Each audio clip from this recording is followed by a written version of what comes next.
Namaste, everyone. This is Harsha Ramaya, live at 5. We are here hosting a series of expert talk show. So today on this panel, I have invited a guest, an expert whom I've met long ago, and I'm very impressed with the knowledge that she has and she shares with us. So I'm very happy to introduce Miss Neelu Kalro here on this platform. Hi, Neelu. Nilu, your video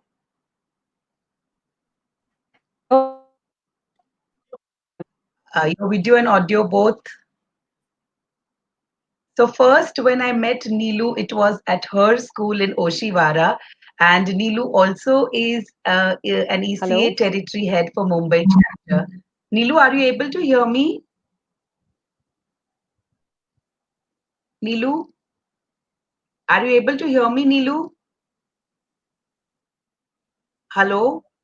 Hello. Yes, Yeah, Harsha. Nilu, Clear are you now? able to hear me? Yes, very clearly now.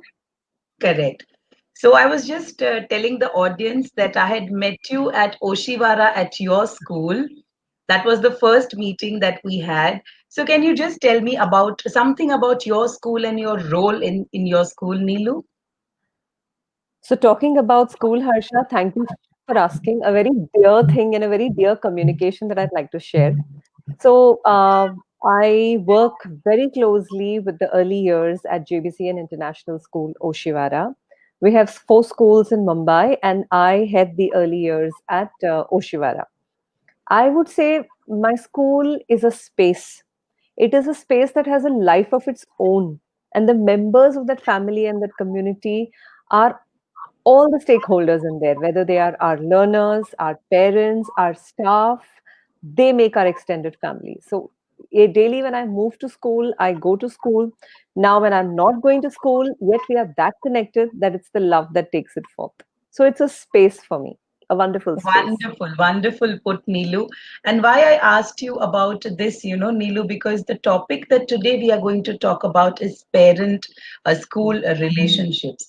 So, at this point of time during COVID 19, I think it is very important for all of us to understand and build this relationship stronger because now, if we keep the syllabus child centric, whatever we do, has to go through the medium as the teacher goes to the parent and then to the child.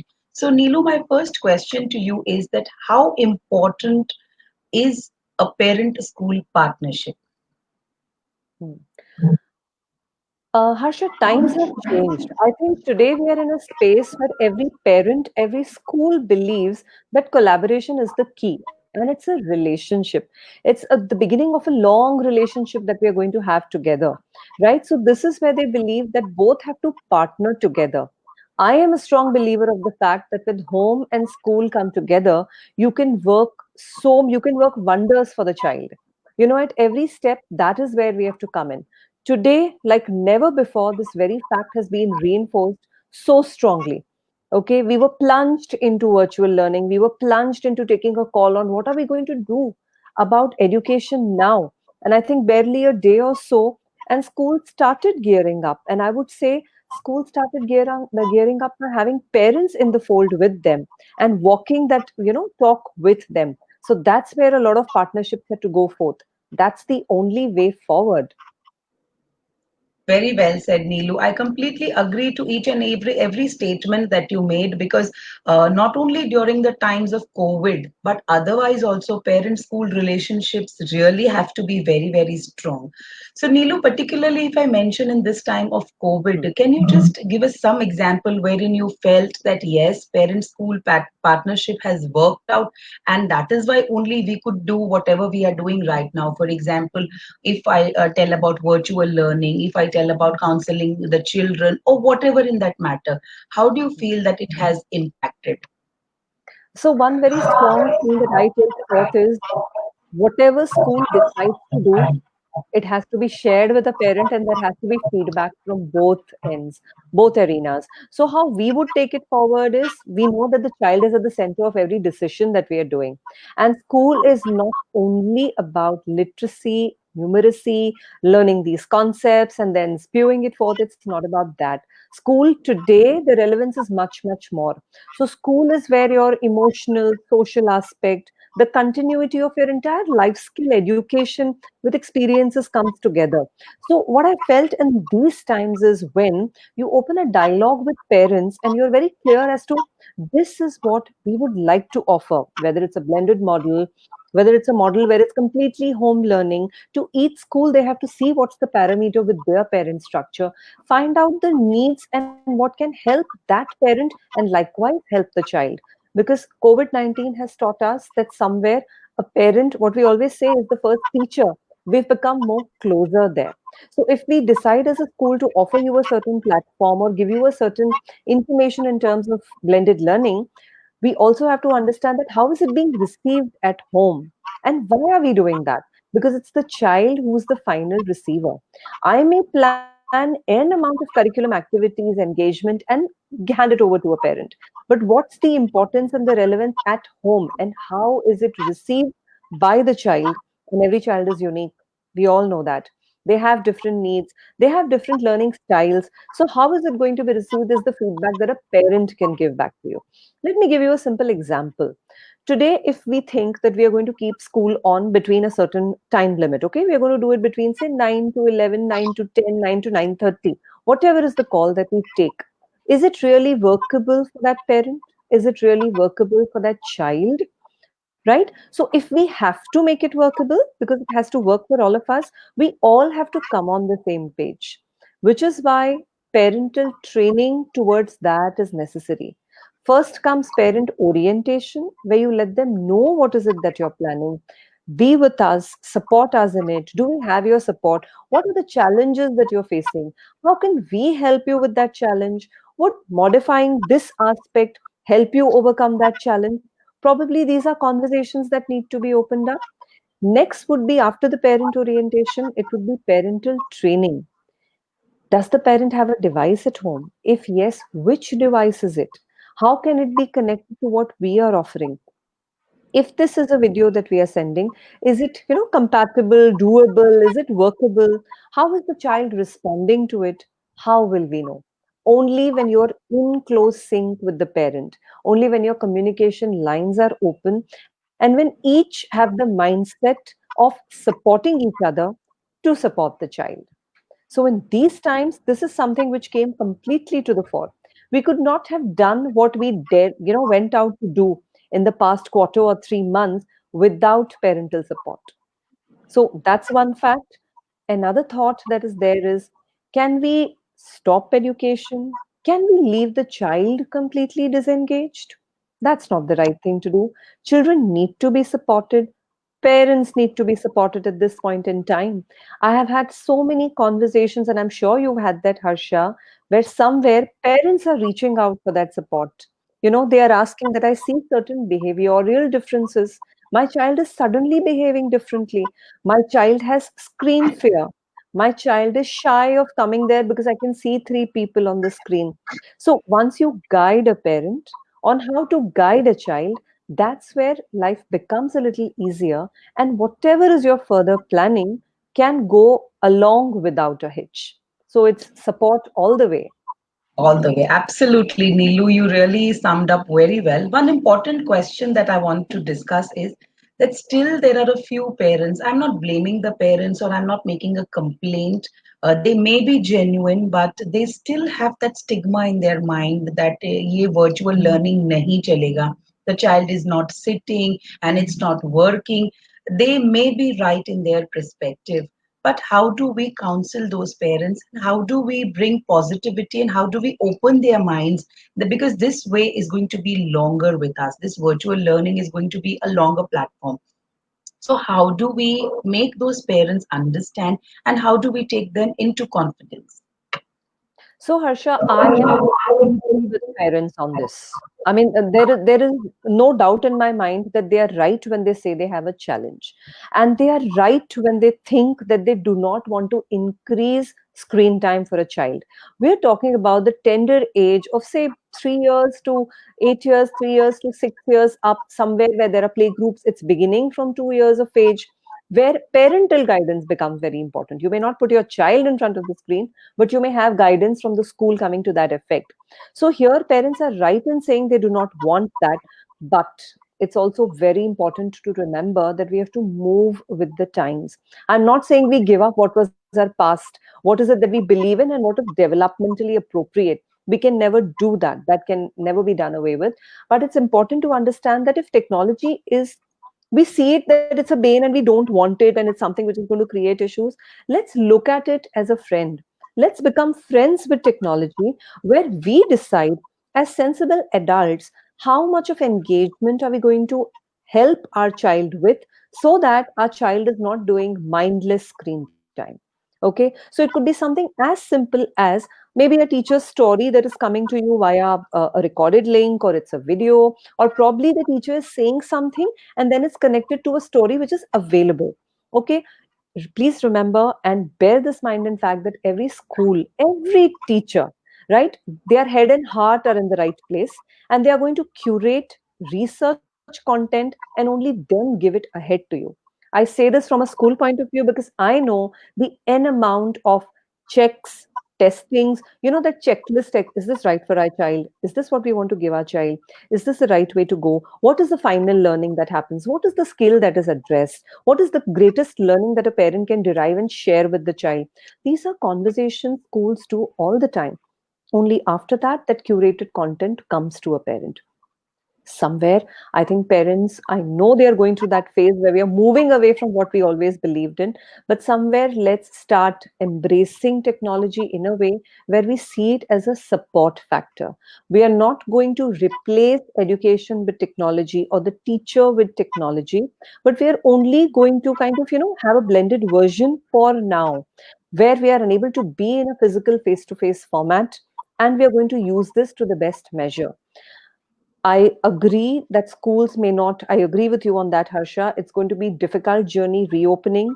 There are going to be a lot of post reopening guidelines also. And when and how is a deep conversation and another conversation all again. Because when you do a risk assessment for a child, there is place for zero risk in it.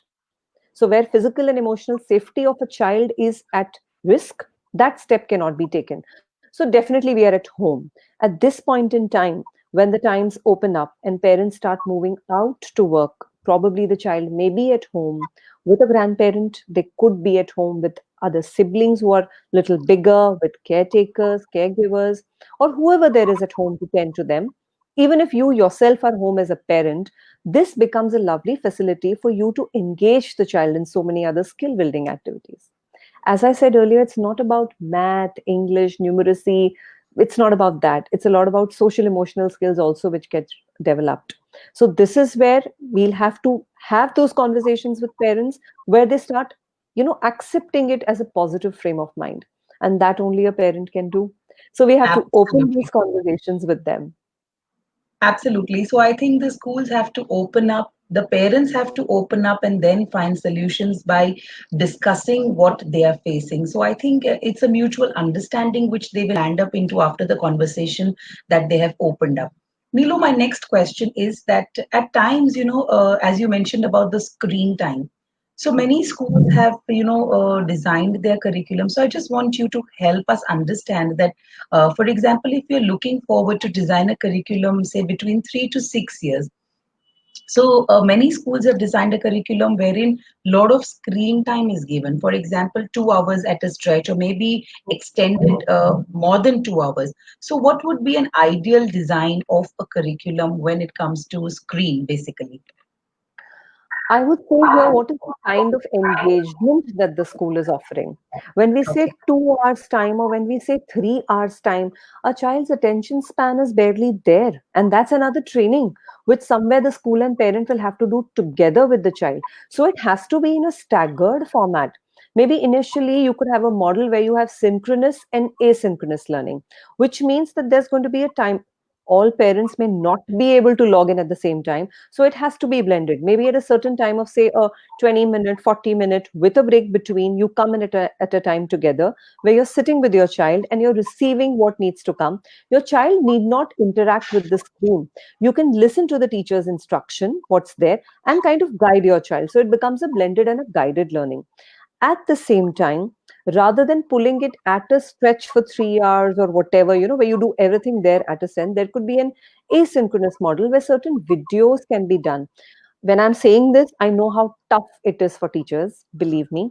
They also go through that entire guilt of, am I capable? What about my articulation? What about face? So please do not judge teachers here.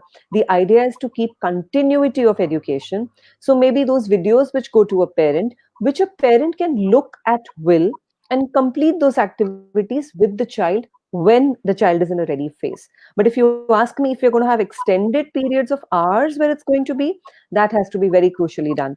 Children need to sit, get up, move. They're auditory, visual, kinesthetic learners.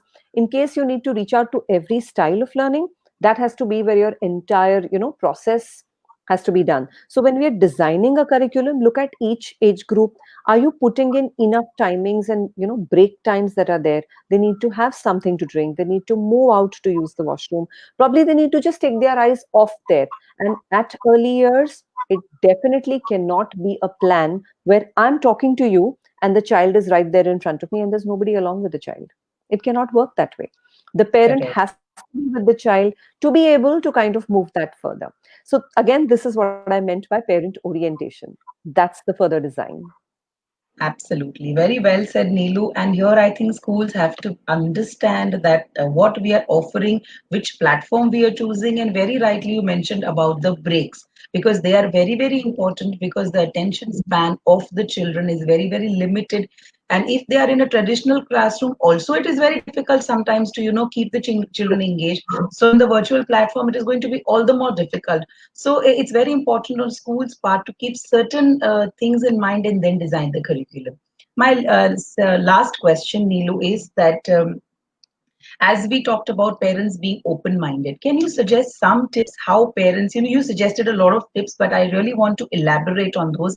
That how can parents, because parents feel that बहुत screen time हो जा रहा है, that guilt is there, and you very well said that what uh, the schools are offering is a quality content. Otherwise, also they are watching rubbish, and then this, if the schools are giving any quality content, so I just want you to throw some light on that. That how can parents, justify, कि, okay, 1 hour of screen time is given to the child. That is what is the learning that is given. So can you just elaborate on those lines, Neelu? Yes, I'd love to talk about that because when I say that, if a teacher is in front of a parent, I mean, at the early years, we are expecting that the parent is with the child. Never is the expectation that the child is alone. Let me first establish that. Post that, a parent may feel it's a 1 hour timetable given to me. Okay, and there's a break of, say, 10 minutes in between. My child can't sit for so long. But look at the activity that is be done. And that's where schools have to curate their activities. So if we are talking about a story that we've done, ask 3 questions. Probably keep those questions on your screen. Let the parent look at the child and ask the questions. So your eyes are moving away from the screen. You're making the child think, okay, there's a piece of paper here. Would you like to draw your understanding what you to do? This can be on the screen where the parent takes the cue and does it with the child. If it is a class which is, say, a simple music, a rhyme session or something, by default, you're going to watch the children are going to get up from their place. They're going to move, sing, dance, and, engage in that. So I don't see that as a screen time where they're going to follow the teacher. Tell them, close your eyes and do this activity, move around and do this, run around and let's have a treasure hunt with so many, words or pictures that begin with this letter, an I spy game. So there are so many different strategies in which schools can do that. Parents need to open their minds to the fact that the expectation is not that 1 hour your eyes are glued to the screen.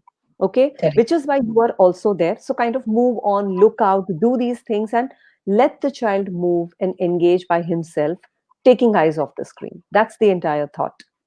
Correct. Thank you, Neelu, for putting it so beautifully because parents are really struggling with guilt at time.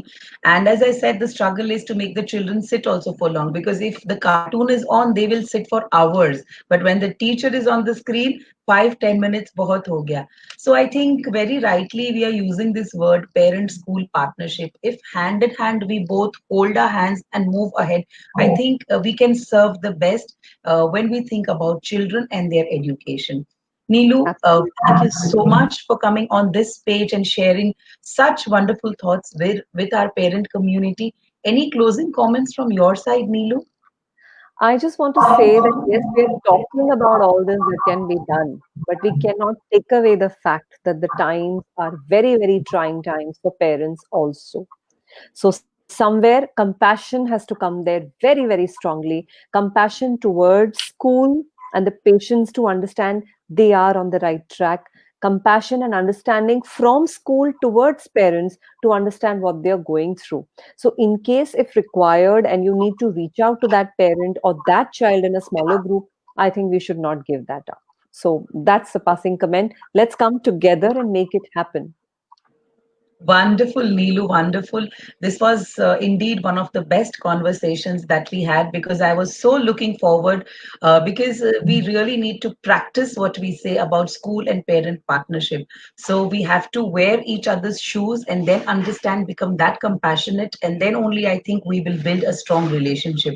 So thank you, Neelu, for coming on this show and sharing your thoughts with us. Thank you. My pleasure. Thank you so much for inviting me. Thank you. Thank you.